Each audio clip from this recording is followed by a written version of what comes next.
mais nada ao Ricardo pelo convite, ao meu resultado também. Essa é mais uma das muitas atividades que eu estou tendo o privilégio de participar aqui nessa minha estadia na UFPA, e como já falei em várias outras ocasiões, tem sido oportunidades extremamente ricas de aprendizado, de debate. Então agradeço muito a todos e a vocês também por estarem aqui. Eu pensei minha palestra em duas partes. A primeira parte atende à solicitação do Ricardo de deixar mais claro para vocês quais são os princípios formais do uso da verossimilhança para fazer inferência estatística. Então existe, além de bayesianos e de frequentistas ou ficherianos, ou como vocês quiserem chamar, existe uma terceira escola, pessoas que se vinculam a uma terceira escola de inferência estatística, chamada inferência baseada em verossimilhança. Então, uma primeira parte da minha apresentação, a gente vai por algumas tecnicalidades para deixar mais claro para vocês no que se baseia essa escola de verossimilhança. Em seguida eu vou ilustrar isso com um exemplo bastante artificial, escolhido pelas pessoas dessa escola, especialmente para enfatizar as diferenças entre a abordagem de inferência por verossimilhança e a inferência por teste de significância. Depois a gente vai passar para um exemplo mais realista de uso do teste T e a comparação do teste T com o equivalente na abordagem de verossimilhança. E por fim eu vou fazer algumas considerações mais da minha parte mesmo, de como eu vejo isso dentro da pesquisa que a gente faz, que já vou adiantando, convergem fortemente para as conclusões do que eu acho que, no final das contas, nós, usuários da estatística, são bastante pragmáticos. O nosso foco não é a discussão dos princípios da estatística, e sim o seu uso para fazer boa pesquisa. Eu vou fazer algumas considerações de como a gente pode tirar proveito dessa atitude pragmática e também alguns cuidados que a gente precisa ter, né? O pragmatismo também está sujeito a alguns problemas. Então lá vamos nós.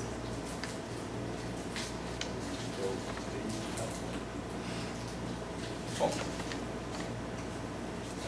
eu sou um sujeito materialista e realista, né? Realista no sentido de que eu acredito que existe uma realidade aí que a gente tem que explicar, embora o acesso a ela seja problemático. Materialista porque eu acho que qualquer ideia, como qualquer atividade humana, as ideias são atividades, são fruto de atividade humana, elas têm uma materialidade. Se a gente não entender o contexto em qual a ideia foi produzida, a gente pode perder muito dessa ideia ou mesmo aplicá-la de maneira incorreta. Então, qual foi o contexto do surgimento do conceito de verossimilhança? Esse conceito foi criado pelo Fisher como resposta aos bayesianos. Então, qual que é o grande problema dos bayesianos na visão do Fisher e de uma grande quantidade de estatísticos que não são bayesianos? É que a estatística bayesiana quer atribuir probabilidade a hipóteses. É o problema que o Peu já descreveu super bem, já abordou muito bem. Então, o princípio bayesiano é que você é capaz de atribuir uma probabilidade para uma hipótese. Ou seja, qual é a probabilidade dessa hipótese estar certa? E para o Fisher isso não faz sentido, porque probabilidade você obtém uma probabilidade a partir do número de vezes que um certo evento se repete em relação ao total de repetições. Como é que você vai pensar isso em termos de probabilidade? Quantas vezes a hipótese foi certa dentro de um total de tentativas? Isso não faz muito sentido dentro de filosofia da ciência. E também porque a gente pode pensar que o número de hipóteses é infinito. Então a probabilidade de uma hipótese específica dentro das infinitas hipóteses que a gente é capaz de criar é sempre próximo de zero, tende a zero. A probabilidade de qualquer hipótese, dentro dessa perspectiva frequentista que entende hipótese como uma proporção, uma frequência dentro do universo amostral, não faz sentido.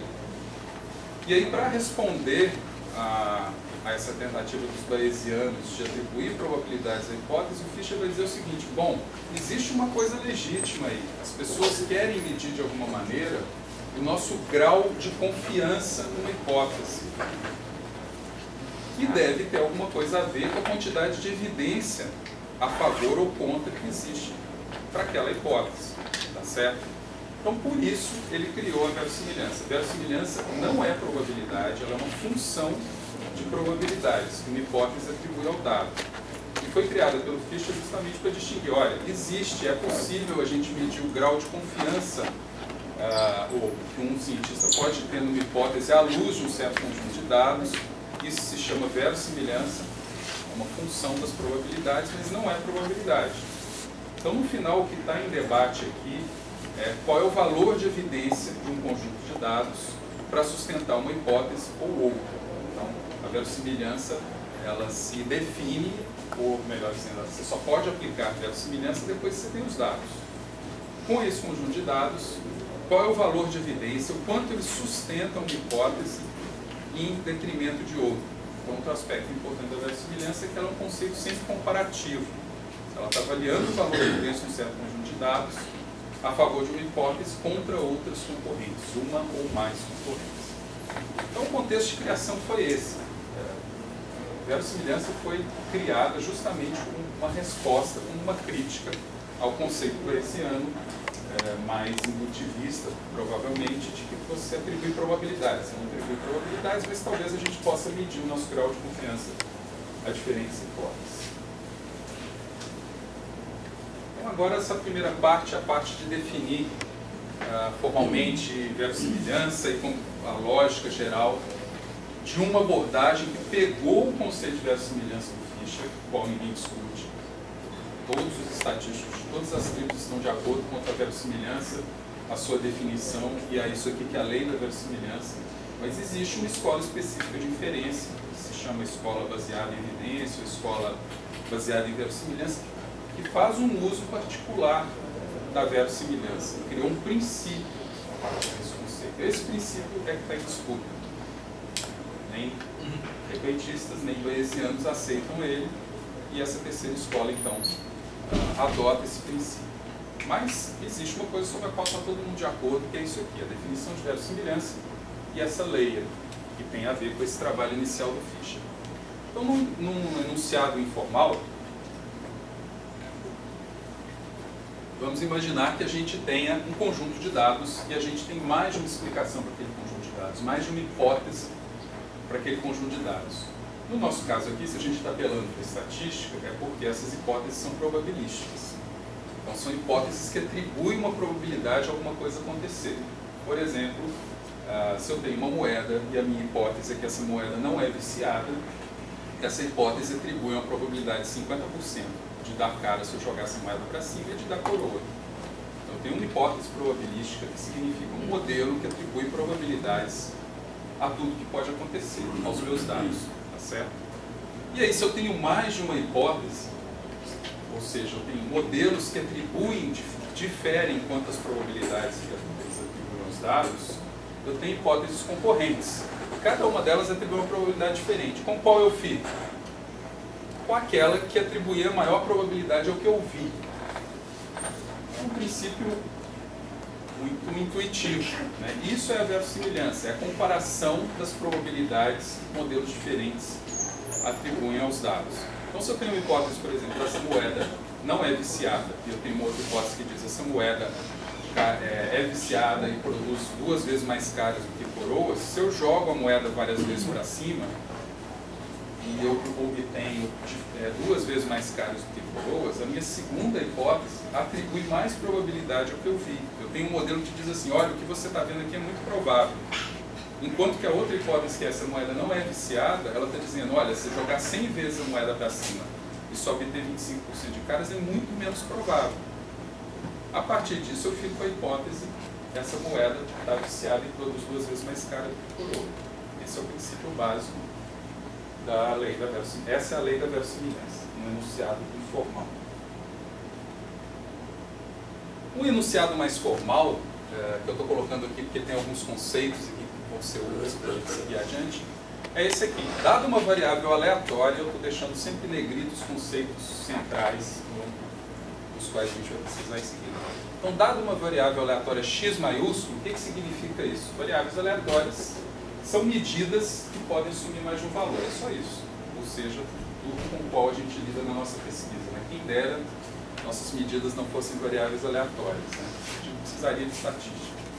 Então, eu estou aqui colocando x maiúsculo para designar. Eu tenho uma variável aleatória x, cujo comportamento pode ser descrito por 2 modelos probabilísticos. Uma vez que ela pode assumir diferentes valores, eu preciso de um modelo probabilístico, um modelo que diz qual é a probabilidade dela assumir cada um dos valores possíveis.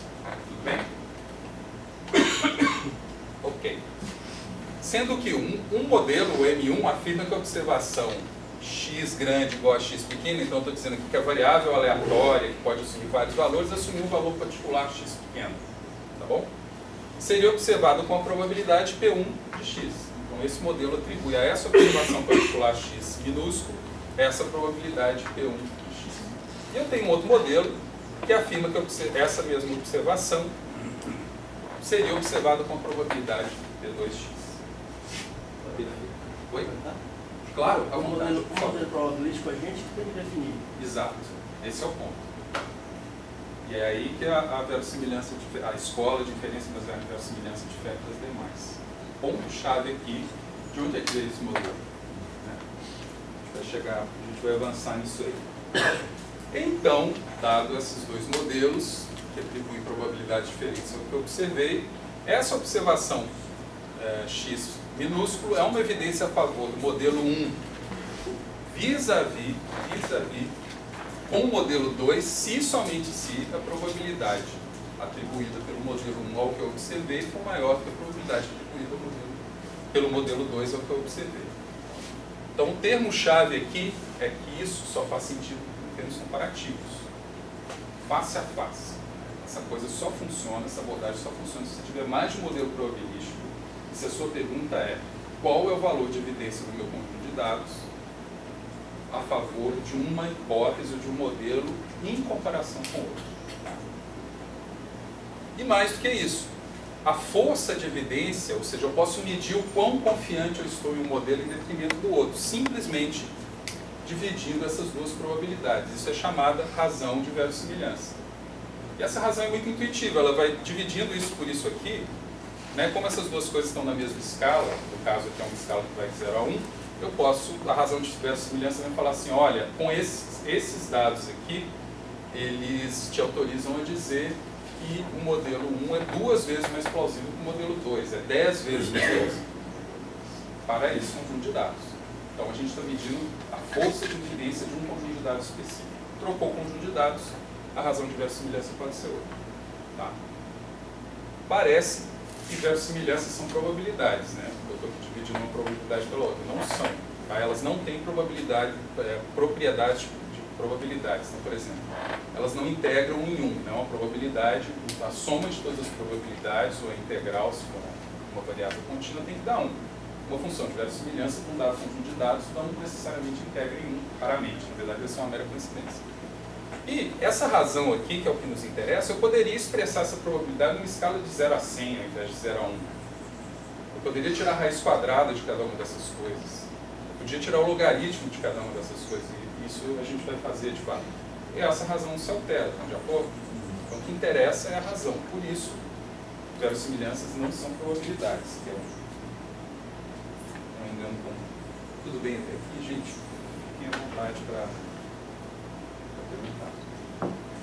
Legal. Então agora, dado isso, eu vou mostrar no exemplo como é que essa coisa funciona e vou usar um exemplo que é um clássico nos dois livros sobre a abordagem da verossimilhança, um exemplo escolhido para mostrar a diferença entre a abordagem de inferência por verossimilhança e a abordagem de inferência por teste de hipótese. Tá? E a pergunta é, será que dois delineamentos podem gerar a mesma evidência ou não? Então vamos imaginar uma situação bem hipotética, bobinha, escolhida cuidadosamente para enfatizar as diferenças, então, que é um experimento para testar a eficácia de uma dada droga, em termos de probabilidade pura. E a gente tem uma situação de referência, uma situação controle, o nosso cenário nulo é que a probabilidade de morte na ausência do tratamento é de 50%. Então tem uma doença que já se sabe que na ausência de tratamento tem uma morbidade de 50%, e agora tem uma nova droga que se propõe a tratar essa doença, e tem uma hipótese de que esse tratamento reduz pela metade a mortalidade. Então notem que aqui eu já estou definindo os meus modelos probabilísticos. Né? Cada um deles atribui uma probabilidade à cura ou à morte. Maravilha. Opa. E aí vamos imaginar que a gente tem dois laboratórios que resolveram atacar essa questão independentemente. Teve um laboratório e fez um teste em 12 cobaias. O teste consiste em fazer esses cobaias ficarem doentes e aplicar o remédio nelas e contabilizar quantas morreram. Dado que a minha situação controle já é bem conhecida, eu não preciso, nesse caso, do controle. O controle virou uma hipótese, um modelo probabilístico, né? E o outro laboratório resolveu fazer de um jeito um pouco diferente, ele tem um delineamento diferente. Ele testou uma cobaia por vez, então pegou o primeiro, fez ficar doente, isso morria. Deu a droga, né? Isso morria. E foi até somar 3 mortes, certo? São 2 procedimentos possíveis para responder essa mesma pergunta. Vamos ver como é que a gente analisa isso em termos de verossimilhança. A primeira coisa que a gente precisa é especificar mais os nossos modelos probabilísticos para cada um dos casos. No caso do primeiro laboratório, o que a gente precisa é o de modelo que atribua uma probabilidade a algo que é binário, uma variável binária. Morreu ou não morreu. Certo? E aí, se a gente supor que essa probabilidade foi constante ao longo do experimento, independente, ou seja, se um ratinho morreu ou não, não vai afetar a probabilidade dos outros morrerem, essa probabilidade é igual para cada tentativa, isso é equivalente a jogar uma moeda para cima e tabular, jogar uma moeda para cima 12 vezes e tabular quantas vezes saiu cara, concorda? E essa moeda pode ter qualquer probabilidade de ter cara ou ter coroa. Tá bom? Beleza, a gente tem um modelo probabilístico que descreve exatamente essa situação, que é a distribuição binomial, a chamada distribuição binomial, vocês conhecem? Vai lá. O que a distribuição binomial precisa? Ela precisa saber quantas tentativas você fez, no caso aqui são de 0 a 12, e qual a probabilidade do evento no qual você está interessado ocorrer em cada uma dessas tentativas. Então eu tenho um modelo, desde que eu defina, bom, a minha primeira hipótese é que a morbidade é de 50%, com a distribuição binomial, eu posso então calcular qual seria a probabilidade sobre esse modelo probabilístico de eu ter 0 mortes a 12 mortes. É isso que está aqui.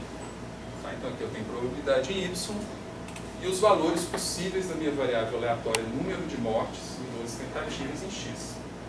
Eu tenho um único ensaio que me deu um resultado. Claro isso? Tudo bem? Ótimo.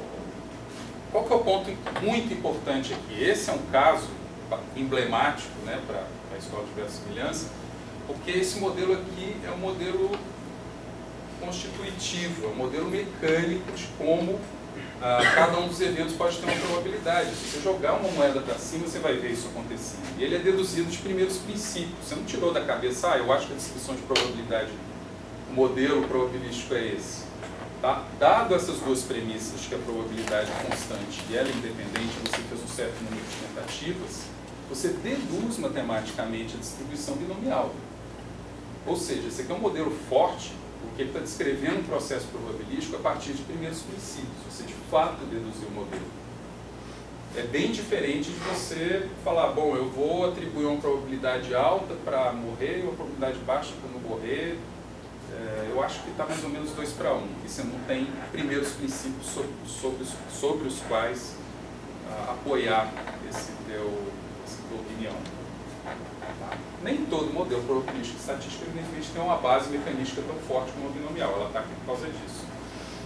Tudo bem?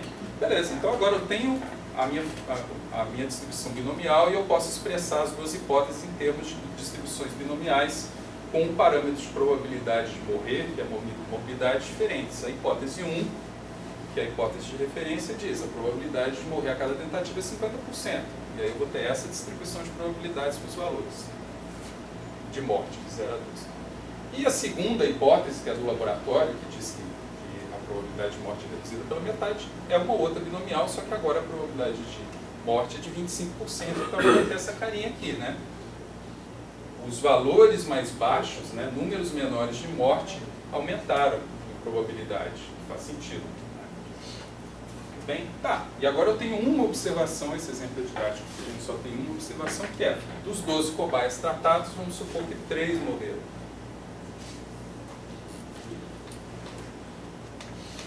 Ótimo. Então eu posso ir lá no meu primeiro modelo e perguntar, eu já observei isso. Qual é a probabilidade que você atribui ao que eu observei? Esse primeiro modelo vai responder assim. Você observou 3, a probabilidade que eu atribuo a isso que você observou é 0,054.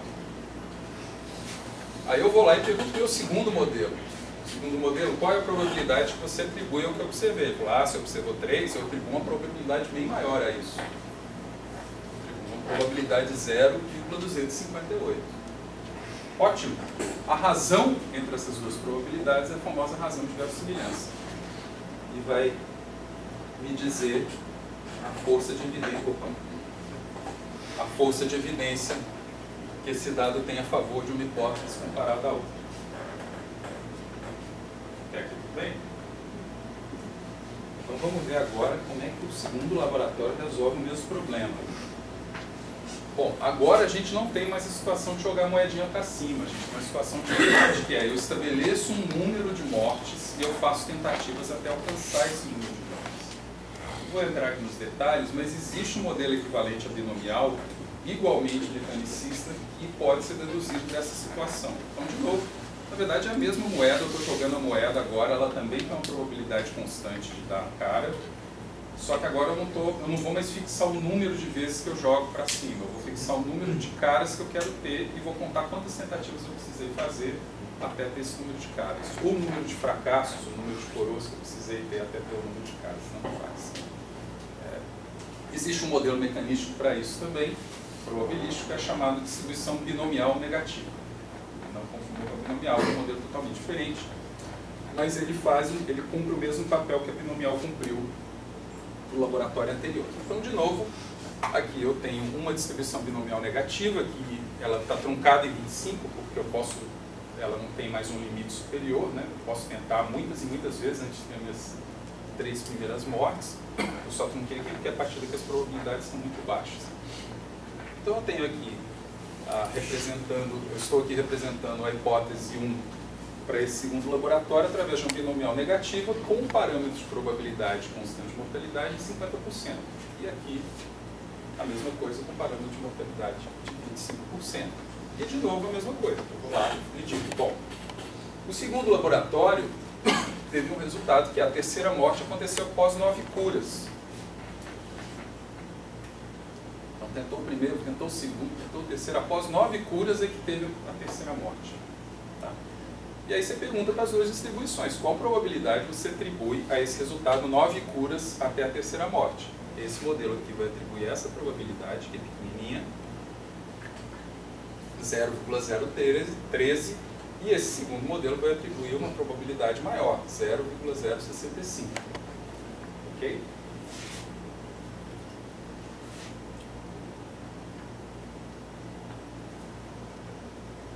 Moral da história. Para o laboratório 1, o que eu tenho?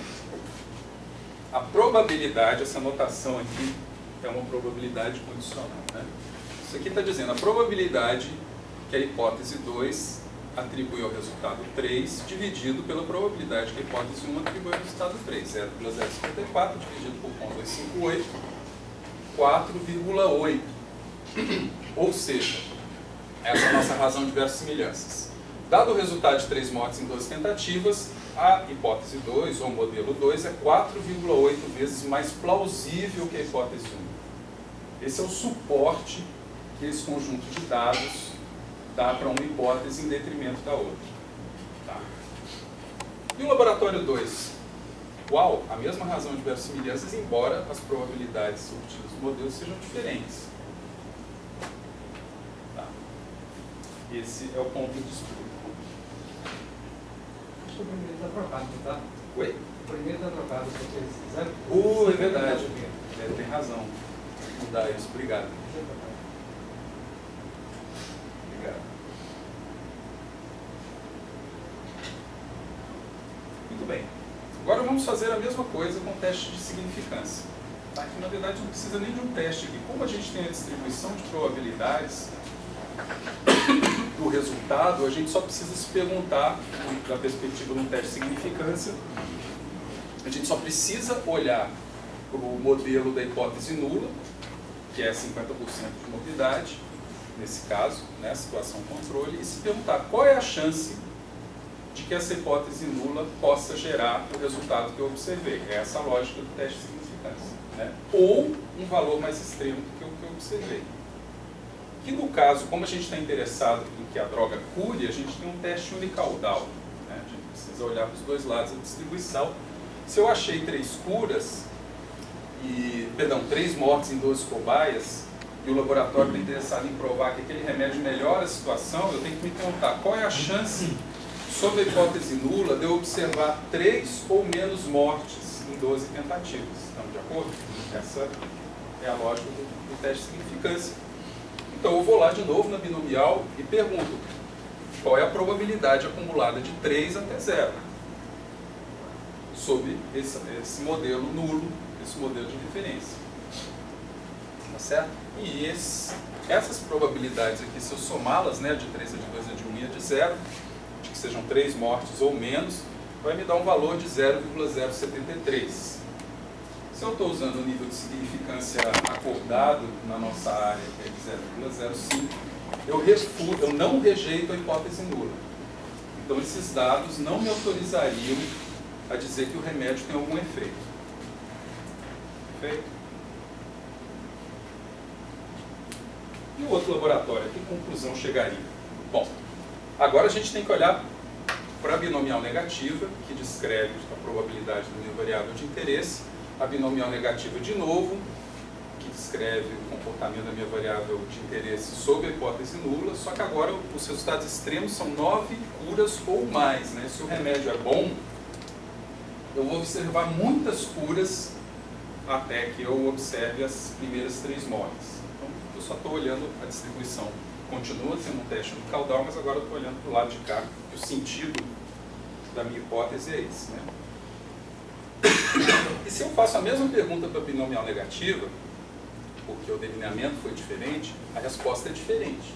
A probabilidade de eu observar o que eu observei, que foram 3 mortes após a 9ª cura, ou 3 curas antes de ocorrer a 3ª morte, nesse caso é 0,033. Então, se eu somo essas barrinhas todas aqui, eu vou ter 0,033. Soma até infinito, tá? A gente tem técnicas matemáticas para fazer isso. Nesse caso é até bem simples, né? Porque isso aí tem que somar 1. E para isso faria, usando essa abordagem, esse laboratório rejeitaria a hipótese nula e estaria autorizado a dizer essa droga tem efeito sim. Ou seja, o mesmo resultado, 3 mortes em 12 tentativas, leva a conclusões diferentes. E esse é o ponto em disputa. A lei da verossimilhança, que você usa razões de verossimilhança para expressar a força de evidência de um dado a favor de uma hipótese contra a outra, está todo mundo de acordo. O que nem todo mundo está de acordo é que basta isso, ou apenas isso que a estatística deveria fazer. Prover a força de evidência que um dado tem contra o outro. Então não parece, se a gente pensar um pouquinho, né, da perspectiva frequentista, que se preocupa justamente com o que deve acontecer se a gente repetir o procedimento muitas vezes, não parece estranho que se você mudar o procedimento de tomada de dados, isso afeta a sua inferência. Enquanto que para a escola de verossimilhança você não deveria se preocupar com isso. Por quê? Porque essa decisão não caberia estatística. Não é que você não... O ponto em disputa na minha leitura é esse. Você não deveria especular sobre como o dado foi produzido. Tá. Então isso define o princípio da verossimilhança. Então o valor de evidência de uma observação é sempre relativo às hipóteses comparadas. O que a gente expressa pela razão de verossimilhança. Até aí estamos todos de acordo. A magnitude dessa razão é uma medida absoluta do valor de evidência, independente das hipóteses comparadas ou dos procedimentos que deram origem aos dados. Aí é que há a briga. Então, ou seja, a evidência contida nos dados a respeito de qualquer hipótese está totalmente caracterizada pela função de verossimilhança nessa abordagem. O que significa isso? Se eu tenho a minha razão de verossimilhanças, isso é tudo que a estatística pode me dar para eu... É tudo que a estatística pode me dar a respeito dos meus dados. Não deveria dar mais nada. Ou seja, uma vez tomados os dados e definidos os modelos, são as duas operações básicas, né? Eu tive que decidir que é o modelo binomial, a binomial negativa, eu tomei os dados, com os dados e os modelos, a estatística vai me dizer qual é o valor de evidência daqueles dados para aqueles modelos, e aí termina o papel da estatística. A frequentista está indo além disso, ela está dizendo, bom, agora você tem que tomar uma decisão. Notem que aqui não tem uma decisão, a pessoa está falando assim, olha, o valor de evidência desses dados para esses dois modelos é esse. O que você vai fazer com isso? O problema é seu. Então, de certa forma, é uma estratégia de tirar do procedimento estatístico um procedimento que vai ficar com o cientista, mas não vai ser necessariamente estatístico. Ele vai ter que apelar para outras coisas para tomar a decisão dele. Será que eu rejeito ou não um desses modelos? Que pode ser, inclusive, o argumento de que, veja, se isso é um experimento, ele pode ser reproduzido, a gente tem que se preocupar com que frequência a hipótese nula de ausência de efeito remédio gera